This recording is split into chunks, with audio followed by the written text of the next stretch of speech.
And the way that, you always talk about to build wealth is you need to start buying assets. I don't buy them. I create them. Create assets. See that guy over there? His name is called Albert Einstein. The saying says, imagination is more important than knowledge.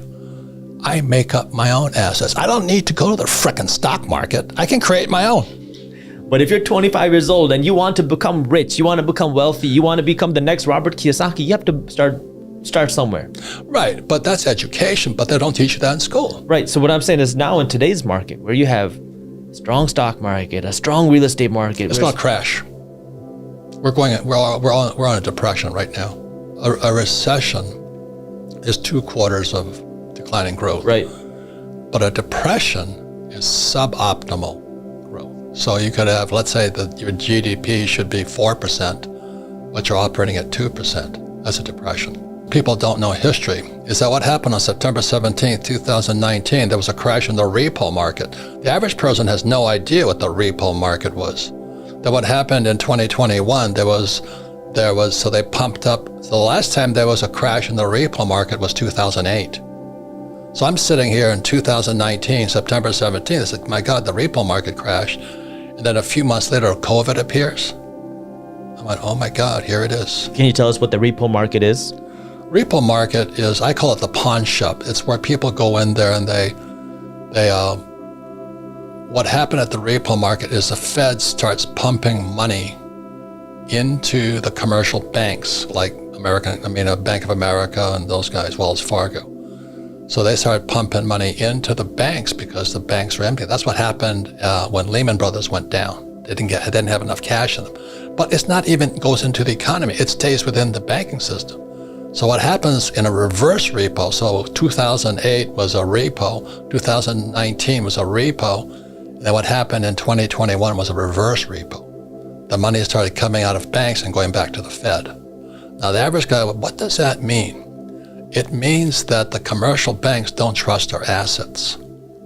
Their assets are questionable. There's a valuation. Valuation is an opinion. Mm-hmm. This house is worth $10 million, but that's an opinion. So they started wondering what was the true valuation of their so-called assets. So the money started coming out of commercial banks like Bank of America and Wells Fargo, flowed back into the Fed because they'd rather have it at the Fed than in the marketplace. Let me just say this much. Markets go up and markets come down. It's coming down. And then we're going into depression, and then we go into revolution. What does a depression look like? Depression is when more jobs are lost and they're going to have to print more money. Just as they did to prevent when Fauci, fascist Fauci shut down the U.S. economy, the whole world economy shut down. How can they pay people not to work?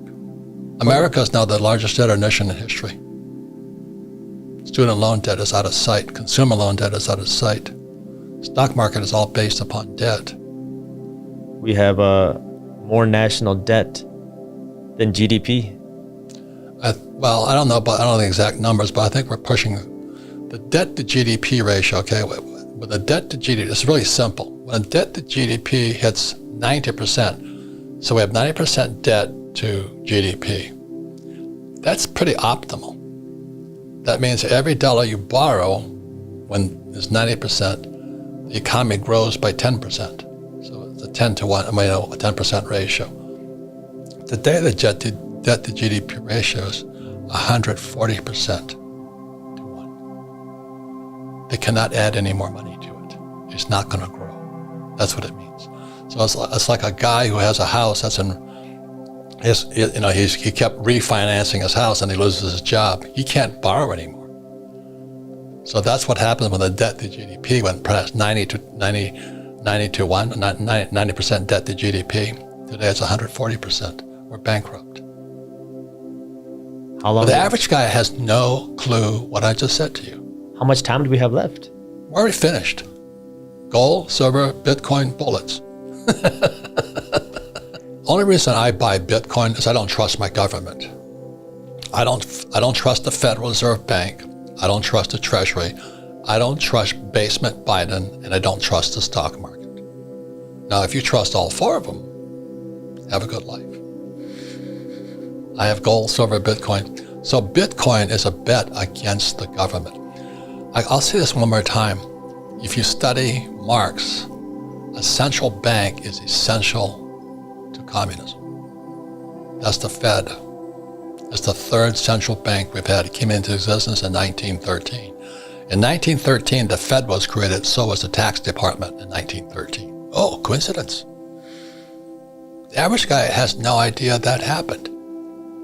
The other thing about Bitcoin is my basis is $7,000. Meaning you were buying Bitcoin at $7,000. Yeah. It was at $7,000. So always remember, your profit is made when you buy, not when you sell.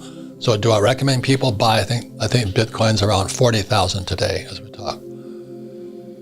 Would I recommend it at 40? No. But at 6, I would. So you just wait for it to crash? Of course. Buy low, sell high. But I never sell. I borrow out. You see, if I'm trying to think tax law, English common law, and Amsterdam was corporate law. So what happens is, let me give the same example. I buy Bitcoin or a property at $1 million, property on the sand. It goes up to 10. I'll borrow it at 5. That fell $5 million. I still have the property. I haven't sold it. I have no taxable event because I didn't sell it. So that $5 million is tax-free because it's debt. You see, debt is the key. And guys, oh, I live debt-free. I mean, you're a stupid monkey. That's what it means. You've just been a puppet on a string taught by school teachers and financial planners and all these guys who know nothing about money. I don't give financial advice because that gets me in more trouble. I just tell people what I do.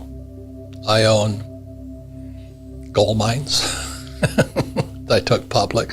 So, you have stocks. I said, yeah, they're my stocks, idiot. I own silver mines.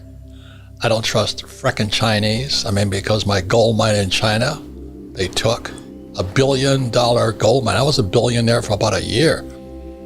And the Chinese said, oh, thank you very much.